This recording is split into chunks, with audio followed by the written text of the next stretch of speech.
ბას რუტენი თავის ერთ-ერთ საყვარელ მებრძოლად მერაბ დვალიშვილს მიიჩნევს.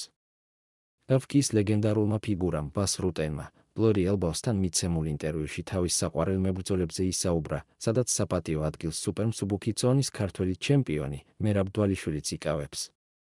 დვალიშვილი, ხამზად ჩიმაევი, ალექს პერეირა, ისრაელ ადესანია, კაილა ჰარისონი და ამანდა ნუნეში ჩემთვის ყველა მათგანი საოცარი სანახავია. მომწონს მებრძოლები, რომლებსაც შეუძლიათ როგორც ნოკაუტით, ასევე საბმიშენით გამარჯვება. აღნიშნა რუტენმა. რამდენიმე კვირაში UFC 320-ის T-Mobile Arena-ზე, ლას-ვეგასში ვიხილავთ. ღონისძიების მთავარი ორთაბრძოლა ქვემძიმე დივიზიონის ქამრისათვის გამართული რევანშია, რომელშიც ერთმანეთს მაგომედ ანკალაევი და ალექს პერეირა დაუპირისპირდებიან. Co-main event-ზე კი მერაბ დვალიშვილი ამერიკელ სენთ ჰეგენს შეებრძოლება, სადაც ქართველი მანქანა გამარჯვებათა სერიის გაგრძელებას შეეცდება.